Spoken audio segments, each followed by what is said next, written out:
Okay, well, with that being said, again, welcome. Good afternoon, good evening. This is Brent Barclay from Acumen Learning. I want to just hopefully get you a little excited about these how to listen to earnings calls. Many of you are participants from our program. It's a continued learning experience for you, meaning you go to our courses, and then every quarter we invite you to come back and practice using the tools by looking at various companies. And this month we're doing Nike. Last month we did Visa. Next month we're going to do Starbucks. It's a great way to be able to continue to build your financial business and financial acumen by being able to take a tool and assess both the strategic focus of the business as well as the financial performance. What are they trying to do? And can I see in the numbers what is actually going on? So highly recommend this. And this is the first time I think we've done probably 24 of these. We've been doing it for a couple of years now. It's the first time we've had a technical issue like this. So again, our apologies. So with that in mind, I typically ask how many are returning participants, how many are new to this, but you won't be able to respond to any polling based upon the technology. So let me just jump into the program itself by starting my slide deck, and we'll walk you through this. So, the question that we start off every one of these webinars is, well, when was the last time you listened to an earnings call? You're coming to a how to listen to an earnings call webinar. Now, don't worry, if you've never been through our program, that's just fine. This is a great place, even if you're brand new. The tool is easy enough or clearly articulated that you can use it whether you've had significant amount of experience looking at these earnings calls, or even if you've had no experience looking at these earnings calls. So it's a very simplified tool that will help you kind of walk through both the strategic focus of the business and the financial performance. But in the end, you've got to kind of understand what these earnings calls are, how to access them, and some of those things. So let me start with that first. It's interesting as you look at these earnings calls. They happen every quarter. Publicly traded companies, I would say 99% of them. It's very few that don't. Sometimes a startup won't do an initial earnings call as they're just getting going if they're publicly traded. Sometimes in the first little bit, they'll hold off on it. But by far, the majority of companies will take a quarterly opportunity to communicate both to the finance community, so analysts, investors, et cetera, and as well as their employees, what's going on in their business. Well, these happen every quarter. And what's interesting is the statistics. This is a Harvard Business Review statistics. 95% of employees don't understand their company's strategy. Here's another one. 90% of employees don't understand their company's important business metrics or measures. Now, I'd have you kind of think about your role. If you're part of your company, whether you're publicly traded or not, are you clear on what the company's strategies are and how your role will drive towards those strategic objectives or goals? Secondly, how much familiarity do you have around your key financial metrics, whether that's gross profit, operating profit, EBIT, EBITDA, net profit, earnings per share? How clear are you, cash flows, on those key metrics and measures your executives are talking about? Well, here's my interest as you think of this experience. My goal today is to get you enough excited that you're like, hey, I want to learn more about this. Now, you might say, well, Brent, I'm here and I'm not in a publicly traded company. That's okay. You can use this if you're in a company that maybe sells into publicly traded companies. It's a great way to assess what those companies are doing. If you just personally want to understand the companies you're investing with better, these tools will help you see those investments you're making. How are they doing? How should you think about the business, etc.? So it's a great opportunity for you to learn basic principles. I'm going to give you a simple framework of how to think about business, talk about business, and execute around business. Then I'm going to give you two tools. The tools will help you assess both the strategic focus of the business as well as the financial performance. Now, with these two statistics, if 95% of employees don't understand the key strategies of a company and 90% of their employees don't understand important metrics or measures, well, imagine you're the CEO of Nike, John Donahoe, who has been in that role for a bit of a time. Founded in 1967. It's one of the world's largest, most recognized brands. We all know Nike. They got these unique, and you may not be familiar, but we all are familiar with Nike, of course, and Jordan brand that's part of Nike. How many of you knew that Nike owns Converse? Fully owned subsidiary of Converse. More than 79,000 employees. Boy, virtually in all countries around the world. If you happen to watch the World Cup, they were a sponsor of the World Cup. You would see the Nike brand all over. In fact, they make a comment in their earnings call about how their boot, their soccer shoe, football shoe, was the most used of all those players. And not only that, the individual who got the golden boot, the person who scored the most goals in the World Cup was using a Nike shoe. So they really highlight those connections. But imagine you're the CEO of this large corporation, and if these statistics are true, 95% of your employees don't understand your key metrics and measures, and 95% of your employees don't understand your strategy, and then 90% of your employees may not understand the key metrics and measures you're talking about. But that would be a challenge. So what is it that our CEOs of our corporations, what is it they want our employees to know? If you're an employee connected to a publicly traded company, what is it your senior leadership wants you to know and understand? And how can you take that back and execute on it in your day-to-day strategies? What do you want your customers to know? One of the big focuses of Nike is direct to consumer. Not only that, their digital platforms, you may or may not know this, but with their digital platforms, you can actually create your own shoe. They'll produce it and send it to you. They take the demand for what their customers are asking through those technology tools, their platforms, their memberships, etc., to help predict what are the future styles and types of shoes they will produce. So what do you want their customer to know? What about the shareholders, those that own your company, are interested in it? And of course, lastly, what did you want the general, all stakeholders to understand? Well, that's what these earnings calls are all about. It's a chance for the senior leadership to communicate to the market their strategy, their objectives and goals, as well as their financial performance to help their employees, their partners, their shareholders to be able to drive towards the results they're focused on. Well, here's my guarantee. This tool, we've been in business for over 20 years, and we put together a little tool. It's a little tool that will help you assess how to listen to these earnings calls. My guarantee, I've been working at this company I'm in my 13th year of our 20 plus year experience. And with a real value of business and financial acumen is to take these types of tools and practice using them. My guarantee to you is this: if you will take this tool and use it on your company, if you're publicly traded, use it on a customer if they're publicly traded, or even just use it on a company you might be interested, you'll absolutely build your credibility as a leader in your organization. You'll build your career, and you'll also build your company. This tool will really help you set yourself apart within your role. So that in mind, I want to walk you through the tool. There's 3 steps of our tool. You got to prepare for these calls. You got to analyze these calls, and then you got to take that information and do something with it. You got to apply it. So let me start with the prepared section by just doing a quick introduction to these calls. If you've never been on them, they're about 45 minutes would be a short one. Longer one would be like an hour and a half. The longest one I've ever seen is when they tie it with maybe their annual shareholder meeting. I think it was Walmart last year. One of my colleagues did a 3-hour kind of review. Well, most of them are going to be around that hour time frame. They happen every quarter, and you got to look, when does the quarter end? And about a month to a month and a half after the end of the quarter is when those calls will happen. Now, in these calls, the first part of it is prepared remarks, where the senior executives get a chance to communicate their strategy, communicate their performance. Then about halfway through, they switch, and the analysts get a chance to answer a question. Now, for 99.9% of these companies, we are not, as an individual investor, I'm not asking the questions. There's just a couple of companies. Elon Musk will tell us, he'll actually give you a portal where you can, as an individual investor, ask a question, which is kind of cool. But most of them, it's going to be these analysts. It's going to be these large financial institutions that are tracking their stock, and they're going to write up a report and make recommendations to their investors, whether they buy, whether they hold, or whether they sell. So these calls are kind of half and half, prepared remarks, and then a Q&A. So as you look at the prepared phase of the tool, the first thing you got to do is locate the call itself. Now, what I'm going to do is I'm going to show you how to locate it. It's pretty easy. If it's prior to the call, you're trying to register for the webcast, the earnings call. If it's after the call, there's a bunch of resources you can access. So let me just kind of show you how to do that. There's this great website we're all familiar with, and here's my WebEx trying to figure out why we're having problems. But you go to Google and just type in the company you're looking for. So Nike earnings call might be as easy of what you want to look at that. Now, you may want to look at like a transcript. You'll see that starts guessing stuff. Earnings call transcripts, earnings call reports. You kind of click on any one. Let me just hit the transcripts one. Now, you'll notice there's a bunch of third-party, Fool.com. That's Motley Fool. It's a third-party company that tracks all this information, tries to summarize it and make it available for anybody to access. You've got Seeking Alpha is another one. I really like Seeking Alpha because they'll create a transcript if the company doesn't already have that.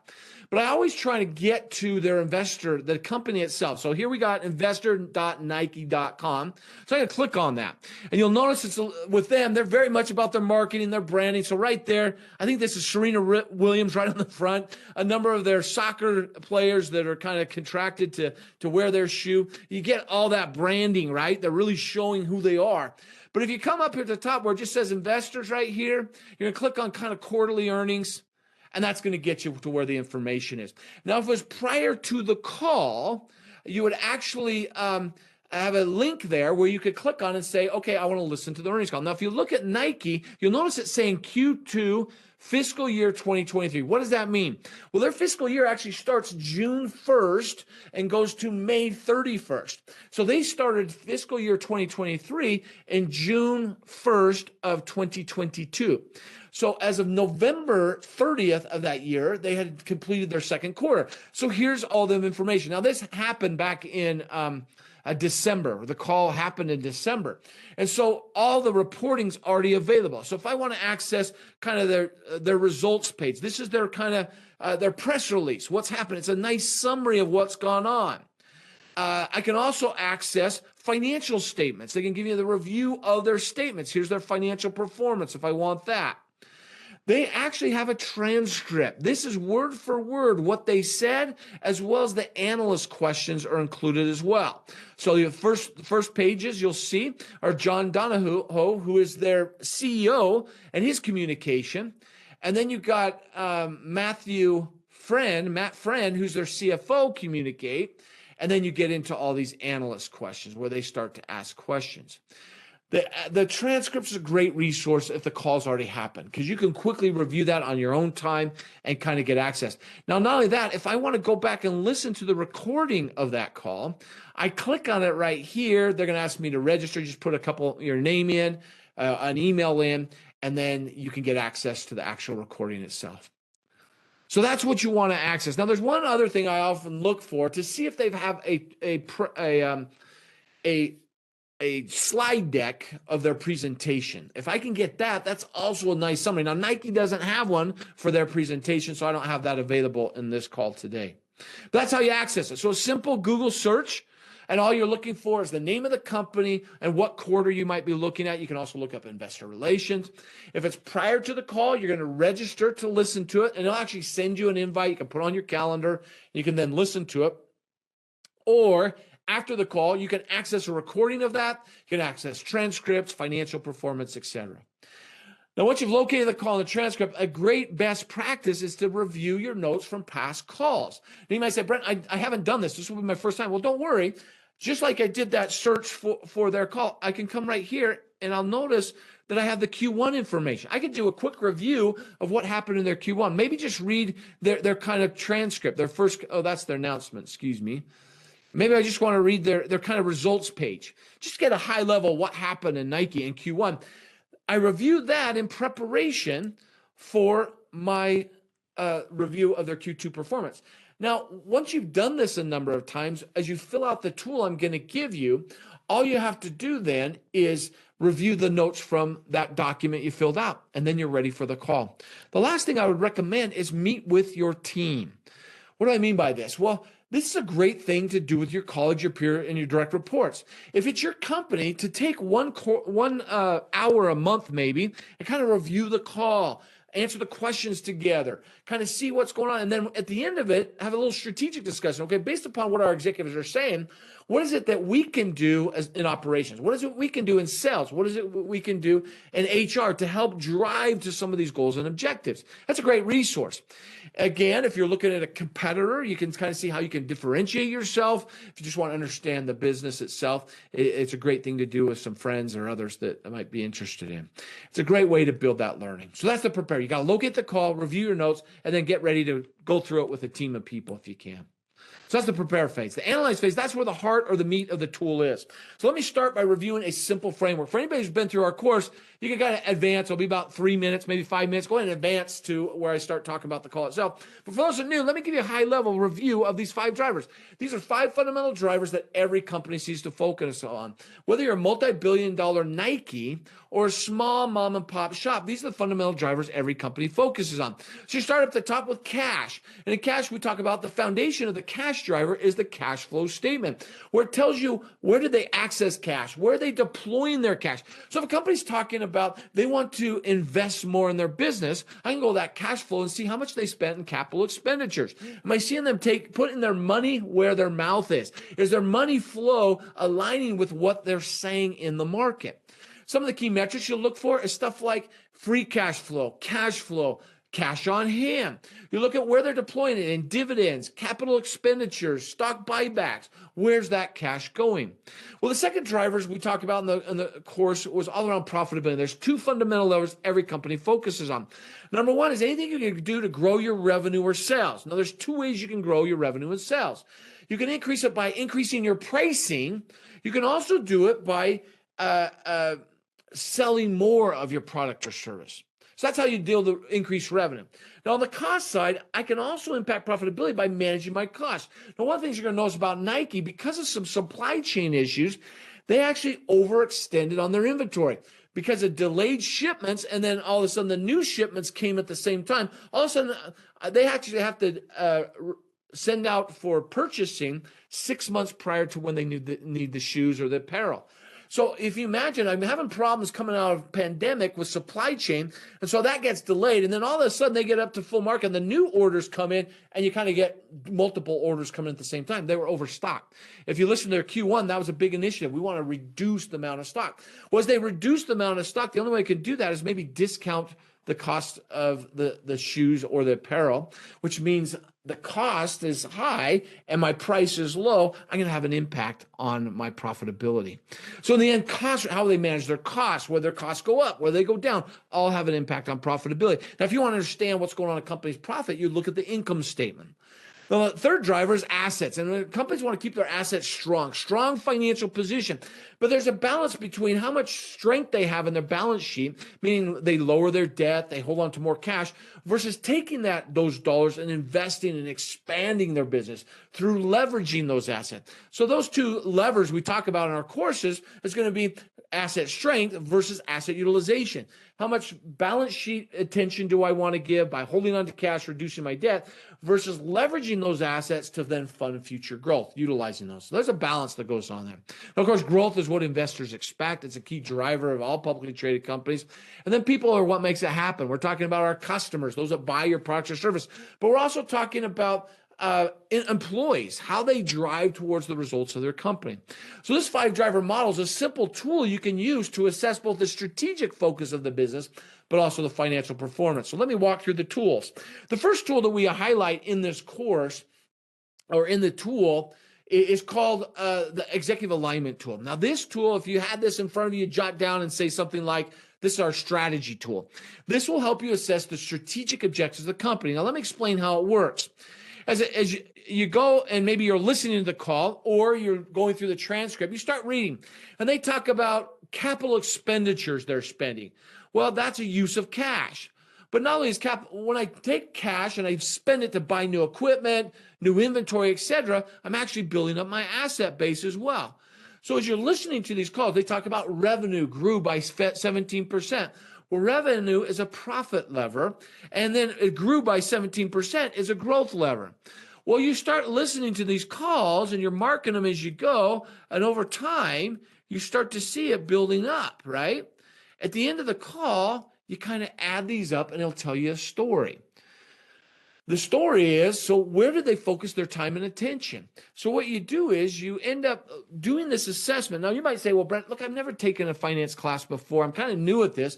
Don't worry. The tool gives you a little definition of what we mean by cash in a business. Not only that, the real genius of this tool, in my opinion, is right here, these examples. I call them trigger words. These are words. If I hear him talk about dividends, I'm going to come up here and put a slash mark. If I hear him talk about stock buybacks, I'm going to say a slash mark. If they're borrowing more cash, again, slash mark, right? So you don't have to have memorize what is cash and what are the trigger words. I give them to you on every single one of these. At the end of that assessment, you then answer 4 simple questions. Which drivers seem to get the most attention? I love the second part. And why? What's going on? For Nike, it's supply chain issues. It's increased inventory. How do I reduce my inventory? Because I still have new stuff coming out, but I got extra inventory. I want to get through it, right? What were the 2 or 3 main points the executives were trying to make? What are their goals, trends, objectives going forward? And finally, because it's an earnings call, what questions were raised by the investors that are interesting? Like, do they agree with what the companies are saying? Or are they kind of challenging them? That's a great resource. The last thing I often recommend is after the call, see what happens to their stock price. Did it go up? Did it go down? Was it kind of fluctuating just with market changes? What's going on? But this is a simple tool that we can use. Now, of course, when we do this and everybody can access their computers, I have you kind of practice doing this. So if you're just watching this video, here's what I'd have you do. As I go through this, just grab a piece of paper, kind of jot down what you might see.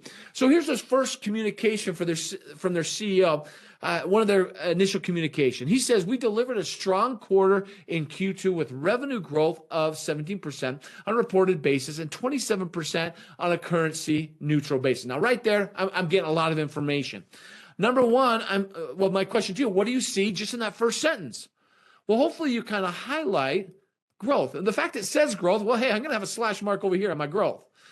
Revenue is a part of profitability. It's also known as your top line or your sales. So that's going to give me a profit. So their revenue grew by 17% on a reported basis. But then they say this, 27% on a currency neutral. You might be saying, what are they talking about?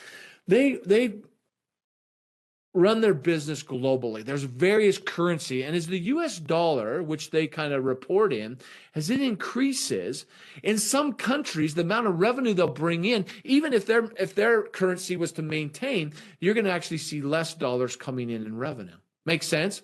So, for example, an easy example of US dollars maybe compared to the euro. It used to be that the euro was like $1.30 per US dollar. Well, let's imagine that because the US dollar strengthened, it's almost like 1-to-1. I was in France earlier this year, and it was almost 1-to-1. Well, actually last year. Anyways, at that point, every dollar I bring in a European currency is going to generate less dollars here. So that's why he says, if I get a currency neutral, if I just say, let's look at the currency, same foreign exchange rates year over year, I'd actually have 27%. So one of their hurdles or one of their challenges is this foreign exchange. As the US dollar strengthens against other currencies, it's going to show less dollars coming in. So again, what does that refer to? Well, it's going to impact my cash. It could be a profitability. And again, we got growth. Well, here's the next sentence. And looking at the quarter's results, we delivered our Q2 expectations of revenue, profitability, and inventory. Right there. Revenue, I'd be going right here. Revenue, profitability, okay, it said it. And inventory, that would be like, where would that be? Well, inventory is an asset. You'll see it on your balance sheet, but it's also where your cash gets deployed. So you can do something like that. Here's the next one. I'm going to pause and let you kind of look at it. And then I'll kind of walk through. I'm not going to go through all of these since I don't have anybody on the call who can respond. He says, our Q2 growth was broad-based across our brands, channels, and geographies. We had strong double-digit growth across both our partners and our direct business, which was once again led by our industry-leading digital performance. What do you hear in that? Well, number of growth. They're talking about growth. They're talking about their digital performance. That's kind of a segment of their business. So you start looking like maybe assets or kind of their growth strategies might be there. The last portion of this paragraph says the quarter saw more than 30% currency neutral. It's that same thing, currency neutral growth in North America, EMEA, APLA geographies. And after nearly 2 years of unprecedented disruption, Greater China grew by 6%. China has been going up and down with COVID, opening, closing, opening, closing. So a lot of challenges. This is actually a pretty good number for them based upon kind of where they've been. And this is translated in minus 3% on reported basis due to foreign exchange. Well, folks, that's how you do it. Not only will the CEO speak to it, but your CFO. what I'd like you to do, if you want to pause your recording since you can't answer live, just kind of review this and say, what do I see them talking about? You're going to start to see patterns. Back here with John, you saw a lot of growth. You saw profitability. You saw different marketings open up. What does Matt talk about? Where is he different or where is he similar? A lot of profitability, a lot of growth here as well. Not only do you get the CFO speaking to it, but you also have analysts asking questions. So this is Tom Nikic from Wedbush Securities. He's senior VP and an analyst. And here's his question. Which of the 5 drivers is he focused on? Well, folks, that's how you use it. A simple phrase, you listen, what are they talking about? Then you come back and you mark it up. Now, I don't have time to go through the whole hour presentation, so I went and did it myself. What did I see in my communication? Number 1, assets was a big communication. Number 1 right here, growth was a big communication. Asset was a big one. Now, this one, depending on how you do this calculation, this could even be higher. This was by far one of the most people / marks I've had in a long time. A lot of customer, because they do so much direct to consumer, even on their wholesale, they're tracking what consumers buy, why they're interested in what they're buying, their retail programs, but it's that direct to consumer, such a big deal. That's a big part of what they talked about. So any one of these could be kind of a focus area, but definitely these are the top 3. Now you might say, look, Brent, if I just read it and I look at your numbers, they're not the same as mine. Well, that's one of the uniqueness of this tool. It's not an exact science, a bit of an art. Meaning, as you read through, you may mark more things on cash than I marked. But we do about 1,000 of these sessions a year using this tool. And invariably, the top 2, you may be, instead of 54, you might be 74 right here. You might be 54 right here, and maybe 64 down here. But in the end, over 1,000 sessions every year, the top 2 or 3 always raise to the top. And that's really what you're trying to get. What are the top 2 or 3 so you can jump into the questions? Now, here's the summary of my question, but let me jump into each individual. So the first one was, which business driver seems to get the most attention and why? So I started with growth. You saw it in the numbers. It was 74, as I think was my number there. Strong growth metrics across brands, products, and geographies. Some of the highlights there. Second quarter reported revenues, $13.3 billion. That's just in Q2, up 17% compared to the prior year. Nike Direct, a specific group, part of their business, $5.4 billion, up 16%. Brand digital sales increased 25%. So a lot about the growth in their profitability. You can see it in their numbers. Where would I go to find that? Here's just an abbreviation or an update of their financial performance. Here you've got the quarter itself, but then you have it for 6 months. You can see by regions, you see a lot of growth. A lot of growth happening. Now, not so much in Europe. Right here, you're getting growth. So this is Q3 of 2022, which really is their fiscal year 2023. So this is basically the 3 months ending in November 30th of 2022 versus 2021. And you can see across the board, you got growth.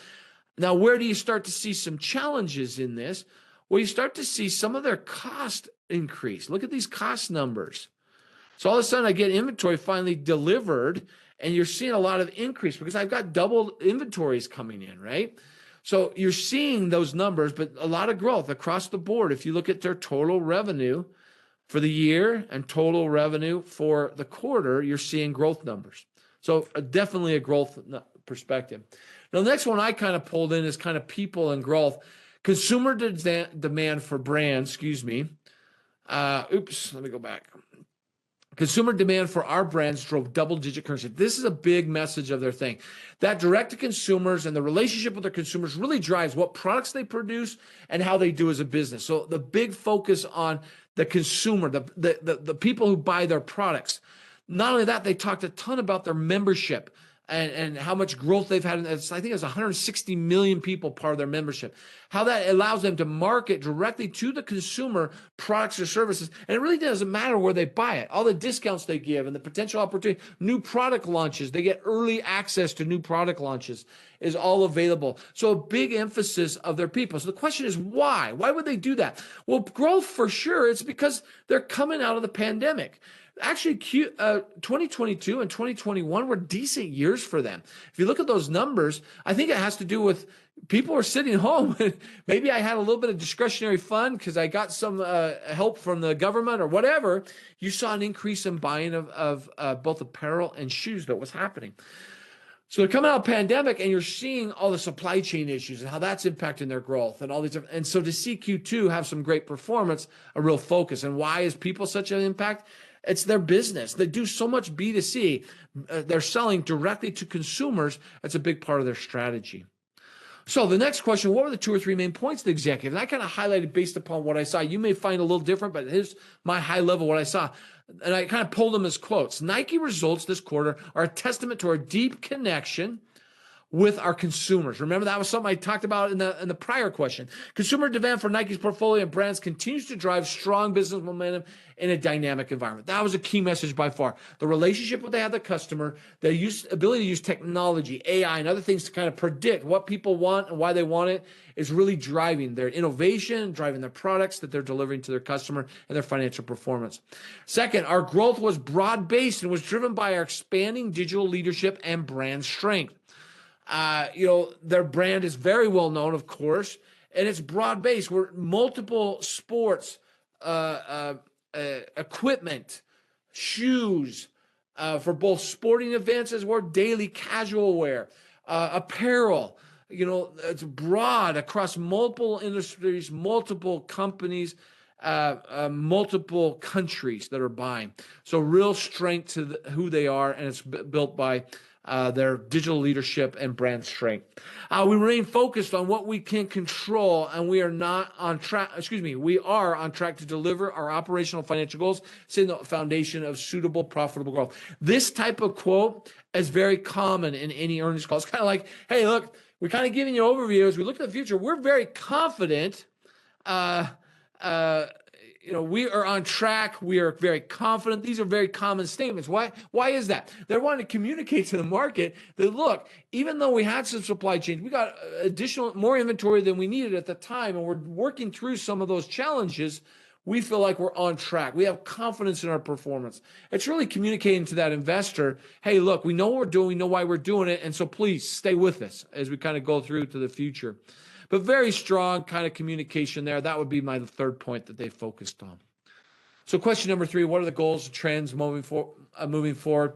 Well, here's a few of them that I highlighted. Taking a measured approach on the second half against an uncertain macro outlook as we continue to prioritize our healthy pull market. If I had everybody in the chat box, I'd say, so how many of you are hearing that with either your company or your customers? We're coming out of the pandemic, right? We had high inflation.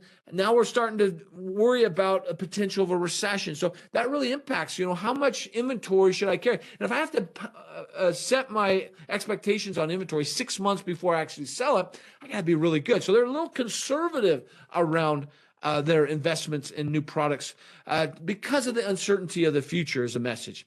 We now expect full year revenue. So from the rest of the year, they're like, hey, we're pretty confident. So this kind of measured approach on the second half of the year, but we expect our full year revenue to grow low teens on a currency basis, so kind of a constant currency basis, an improvement from our low double-digit guidance in the prior quarter. So we feel like our revenue is going to be a little bit better than what we thought it would be.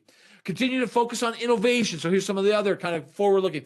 Innovation, that's a big part. New products, how to get them out, even to the consumer specific, where I can go in, I can pick the color of the Nike shoe, how I want it designed, etc. Very innovative there. To full-blown new rollouts. They talked about the LeBron, I want to say LeBron 20 if I remember right. So low top basketball shoe that could also be day-to-day wear. So all these new innovations that are coming out. Inventory management was a big focus of kind of goals, trends. They feel like they're right-sizing the direction with their supply chain, but making sure they have the proper amount of inventory and be able to forecast that in kind of a measured approach as they look at the rest of the year. Direct-to-consumer and membership was a big focus. Data capture to help evaluate product creation, line planning, and experience we deliver. So innovation, understand their customers to provide the best products for everyone wanting to be a part of. So finally, the last part of this executive alignment is what key questions or concerns were raised. Well, you would expect, based upon some of their focus, you're going to have some overlap, right? So inventory management was still a lot. Questions around, hey, so how are you in the inventory in U.S. market? Where are you at there? Is it normalizing there? Obviously with China, what's going on there, the ramp ups, some of their manufacturing plants, how are they dealing with some of the kind of fallback from COVID issues? What does it look like? So a lot of questions around inventory management. Are we in a good place there? The issue with inventory, when I have oversupply of inventory, the challenge is it's going to impact your profitability. And they see that. Their gross profit dropped about 3%. Why is that? Because as I have all these products, instead of selling them at full price, I'm trying to get through that inventory. I'm going to sell it as a discount. So I have a price, I paid for it, I need to sell it at a discount. My profitability, I have less potential profitability because my pricing is going down. That's not as much that the manufacturing costs have skyrocketed, although there's some of that that's playing in. It really has to do with the fact the increased inventory has an impact on their profitability. Growth and market share was a big focus. How much market share are you capturing? They're a big player in this industry, right? Everybody knows Nike in virtually all countries. You're aware of that. Some other brands that you might hear, of course, Adidas. There's some like running specific like Saucony and others, but they're definitely the well-known kind of player. So what's happening from a growth perspective? Their great opportunity is to get more customers who want their products or services. A lot of questions around China. Are they really out of some of the challenges around COVID? Are you going to start to see, because they've invested a lot. One of their key objectives is their China market. It's not just the production of products, but actually selling their products or services into China. The other kind of questions that came up is these currency exchange, foreign exchange rates, and how it impacts your profitability. And then the last thing that I'd probably highlight as far as questions, kind of membership journey.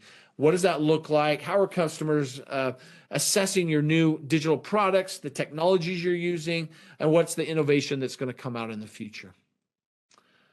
Well, folks, that's the first tool. It's called the Executive Alignment Tool. At the end of this, what do I know?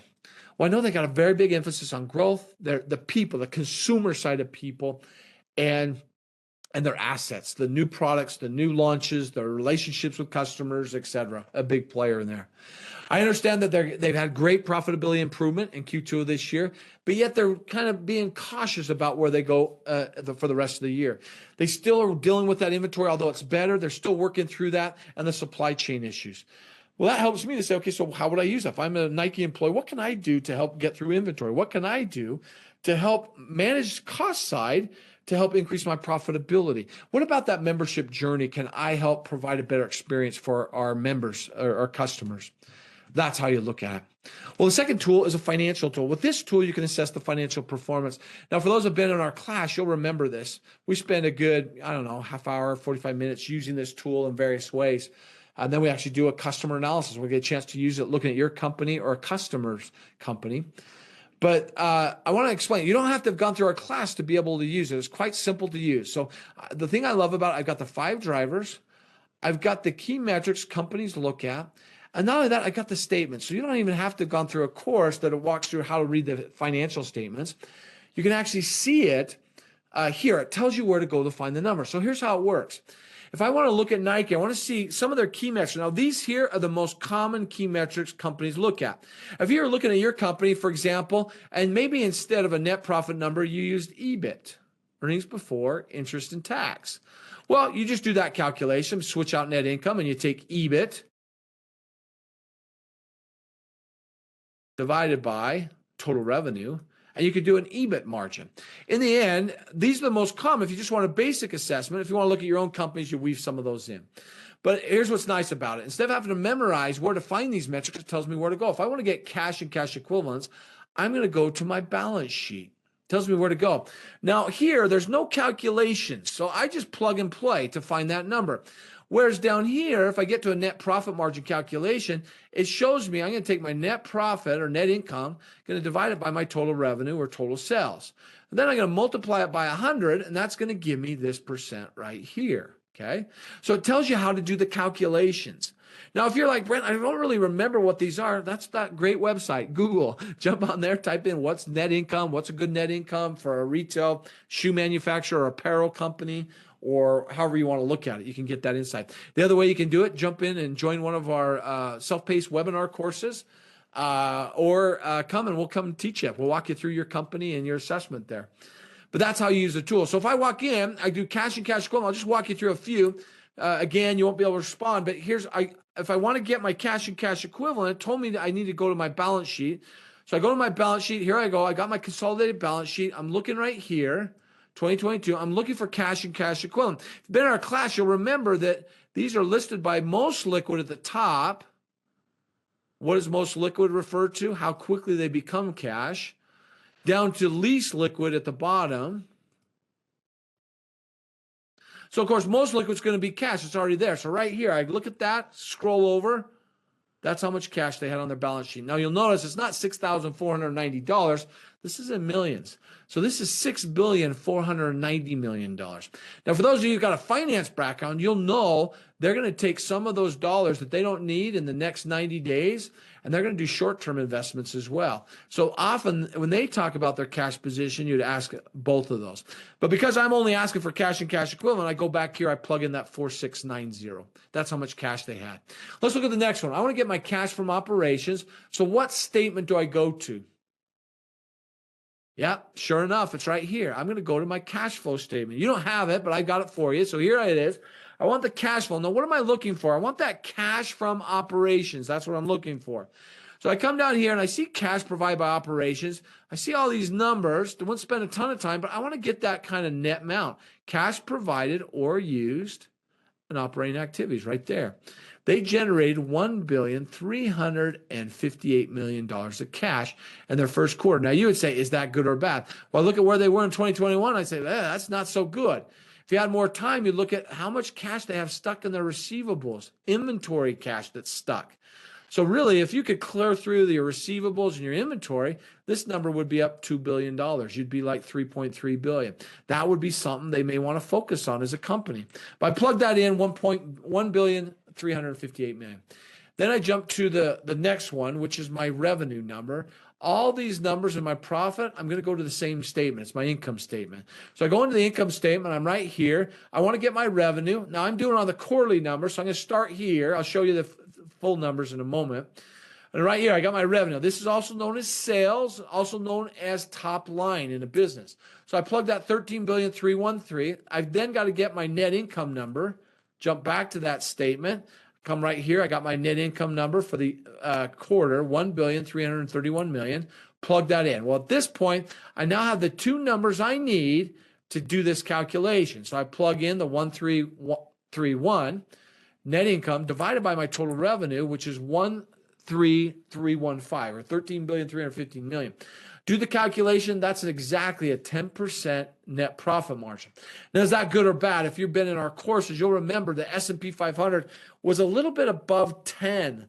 It used to be around 10. That was pretty common, 8 to 10%. But since COVID, with inflation, you see these numbers a little higher. So about 12% is probably what you look at. So they're just barely below that.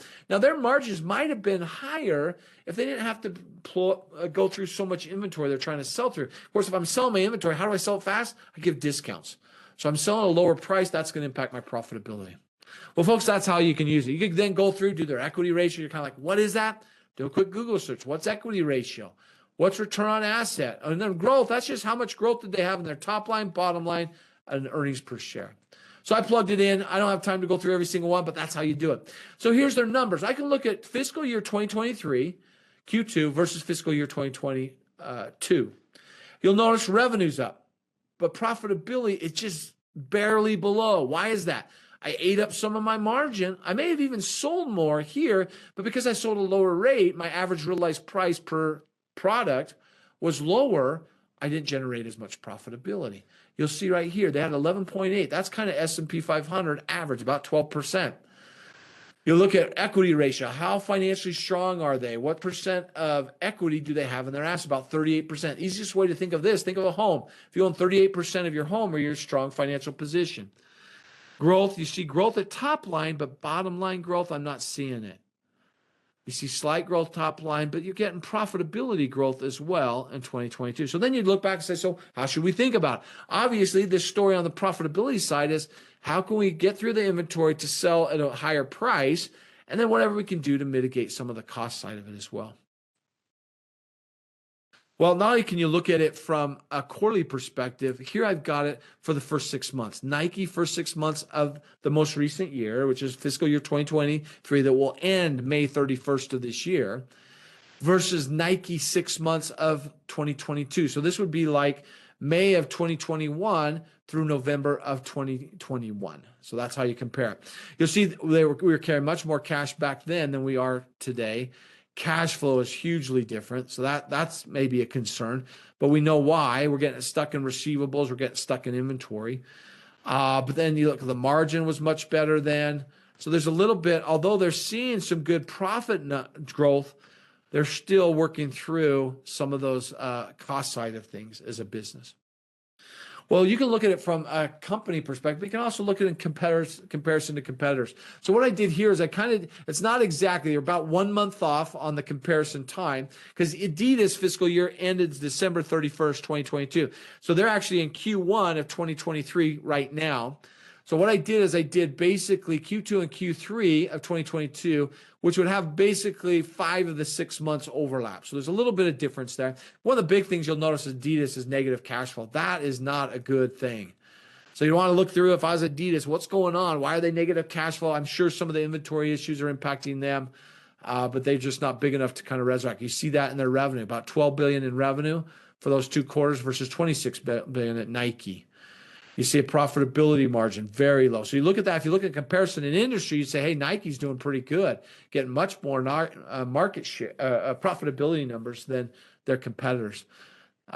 Anyways, equity position you can look at, and then you look at growth. These are all negative numbers. So they have bigger reductions in their profitability. Well, not only that, you can look at any company. For those who were with us last month, we looked at Visa, a very different company. You can see it in the numbers. Now, this is Visa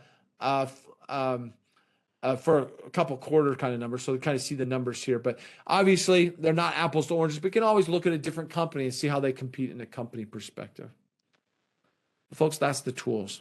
Well, let me wrap up by kind of get into the apply phase. The core part of this tool is the application. So what do I know at this point? I know the strategy, some of their challenges with foreign exchange, some of their challenges with inventory, what their strategy is to get out of it. They're seeing growth in their top line, but they're trying to grow their bottom line as well. I can see in the numbers what's really playing out. Now I'm going to say, so how do I apply this? Now, one of my favorite things about what we do is we work with many great companies. In fact, this number's increased. It's actually 33 of the Fortune 50 companies. We've worked with some great companies. And one of the biggest things that we provide is application. How can I take this and use it? In fact, when you come through our course, you got a year-long process after the course of how to apply. One of the things that's part of it is these webinars, a chance to practice using the tool on any company. We also do interviews called debriefs, where we come in, like if a Nike was a client, we'd go in and do this on them, where we do a deep dive. Let's talk about what's going on in your business, what's happening, et cetera. But the outcome of that application is these types of things. This was an assessment one of our customers did to say, what sort of return, what benefit am I getting from a program at Acumen Learning? And here's what they said. 80% said that our courses improve the performance of your business and function. 81% says it increases collaboration across different functional areas. 77% said improved upward communication. 77% improved employee engagement. That's a huge one. Employees get more excited. Once they understand the numbers and the strategy, see how they impact it, it increases their engagement. 75% said that they increased business focus, and 84% increased teamwork. Well, the goal of everything we do is that application. So taking this information, say, what am I going to do? I now understand what they're talking about. And I love this quote, to know and not to do is not to know. Maybe your mom said something like this, but this idea of, in the end, what am I going to do with this information? So that's the last part, is the apply phase. What am I going to do? And you start by just summarizing some of the key insights you got. For me, the inventory challenges, I haven't been tracking them. That's a huge deal for them. And it's some of the issues with our supply chain. It's some of the issues why we're getting high inflation as we're dealing with products being delayed in delivery. Now, all of a sudden, you start to get operations running. So now you're almost getting oversupplied. So at one point, you saw this high inflationary. Eventually, you start to see, well, now a Nike shoe, a good time to buy Nike potentially is the number of clearances they're doing because they're trying to get through their inventory. The success through the pandemic, they had huge growth in pandemic and success. Yet, as we come out of pandemic, you don't have all that stimulus funds. They're kind of doing a bit of a recovery there. this big focus of consumer pull, get close to the consumer to drive our innovation, to drive our products, to drive our success as a company. And then profit being hit by an increased cost structure because marketing, product deployment, foreign exchange rate is hitting them. So the first step is just kind of summarize some of your insights or ideas. Then from there you say, okay, so based upon what you learned, what would you do? Now in my role, I'm a consultant. I work with companies, help them understand how their companies make money, how decisions are made around the money-making process, but most importantly, what can you do for that? So here what I've got is the things that I would do. Number one, I want to compare their performance with their peers, determine, why are they getting such better margins than Indeed? I did a little summary, but I better do a deeper dive on that. Share this information, my findings, with my consultants as they share with their customers how Nike's doing, how the economy is impacting Nike's success. Share with my clients and new customers. And then, of course, I would love to work with Nike. Nike's not a current customer. I'd love to work with them. So if any of you are part of Nike and you've come across this video, call us up. We want to work with you. We want to help you to be able to build your business acumen with your employees at Nike for sure. Well, the last step of the tools, you got to do something with this. Now that you've got those, what am I going to do? It's a conversation. So schedule a review. If it was my company and I was working for Nike, I would sit down with my manager and I'd say, here's what I read. Here's kind of the top 3 or 4 things that stood out to me. Here's some of the things I think I could do. What do you think?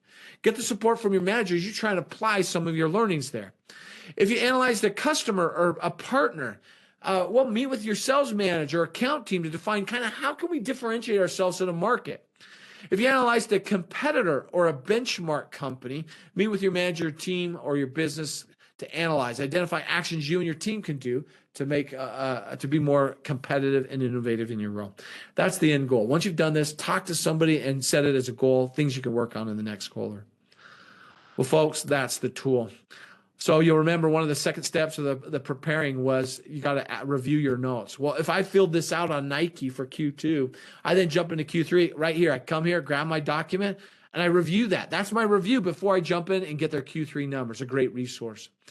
Well, as I wrap up today, a quick question for you. Who are you going to analyze? I'm going to give you this tool. I'm going to give you the website to access it.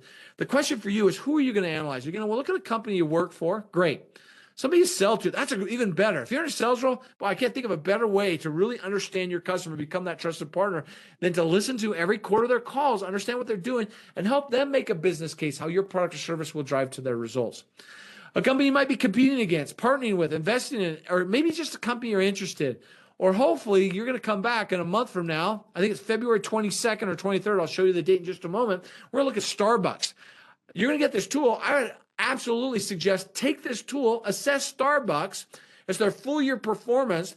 Let's look at it and see as we go through it, as I go through, how similar you are to what I found in the discussion. So that's what I want to give you. Go to acumenlearning.com/webinar. I'd usually put in the chat box. You're going to have to type it in since nobody's able to access their chat box. And here's what you're going to find at that site. Number one, you can access that workbook, that tool. You'll have it available, print off as a PDF copy.